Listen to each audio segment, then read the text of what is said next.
ऐसे वक्त पे जब हम संसद भवन में बैठे होते हैं और इस तरह का जो है बिल पारित होता है, तो मैं आपको बता नहीं सकती थी हमें कितना गर्व महसूस होता है। भारतवर्ष की आत्मा को दीमक की तरह खा रहे हैं, कैसे कैसे षड्यंत्रों से करके। वक्फ बोर्ड हो गया, ये न जाने ऐसी कैसे कितनी षड्यंत्र हैं। वक्फ बोर्ड क्या, जितने पाकिस्तान बन जाए उतना एरिया जो है हड़प कर रखा हुआ है, जब्त करके रखा हुआ है। और अगर इनको कुछ कहते हैं तो कहते हैं कि हम तो सड़कों पे आ जाएंगे, हम खूनो खून कर देंगे, तुम बताओ क्या करोगे। ये हमारे लिए ये ऐतिहासिक वक्त है कि हमें जो है प्रधानमंत्री जैसे लीडर आए हैं और हमें इस वक्त का पूरा पूरा फायदा उठाना है।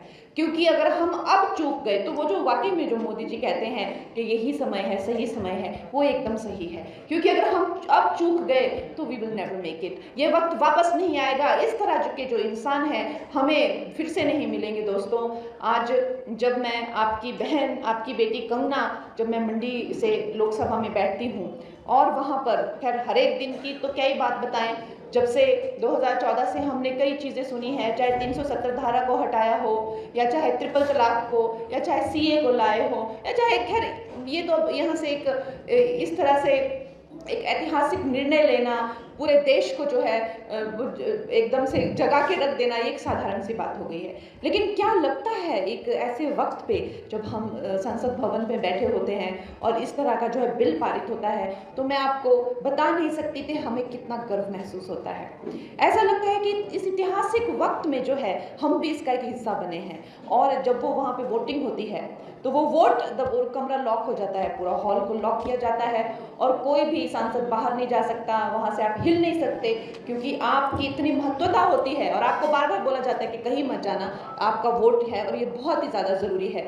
तो जब हम वो वोट दबाते हैं वो मशीन में और अपना समर्थन देते हैं इतने ऐतिहासिक बिल को, जो सोचिए जो भारतवर्ष की आत्मा को दीमक की तरह खा रहे हैं, कैसे कैसे षड्यंत्रों से करके। वक्फ बोर्ड हो गया, ये न जाने ऐसी कैसे कितनी षड्यंत्र हैं। लेकिन अगर आप देखें तो वक्फ बोर्ड क्या, जितने पाकिस्तान बन जाए उतना एरिया जो है हड़प कर रखा हुआ है, जब्त करके रखा हुआ है। और अगर इनको कुछ कहते हैं तो कहते हैं कि हम तो सड़कों पे आ जाएंगे, हम खूनो खून कर देंगे, तुम बताओ क्या करोगे। और आप देखेंगे अमित शाह जी ने उस दिन जब वो बिल पारित किया संसद भवन में, तो उन्होंने ललकार के कहा, जब विपक्ष के लोगों ने उनको डराने की कोशिश की कि जो है हम देखते हैं तुम कैसे पारित करते हो, तो उन्होंने ललकार के कहा कि आओ मैं देखता हूँ कौन, कैसे तुम सड़क पर करोगे और कैसे तुम खूनो खून करोगे। इस तरह के हमारे नेता हैं, इस तरह की हमारी लीडरशिप है, ना कि वो सिर्फ काम और ना कि सिर्फ वो साम दाम दंड भेद, हर एक नीति को, हर एक कूटनीति को, हर एक राजनीति को वो समझते हैं। और वो सबसे बड़ी बात तो है कि वो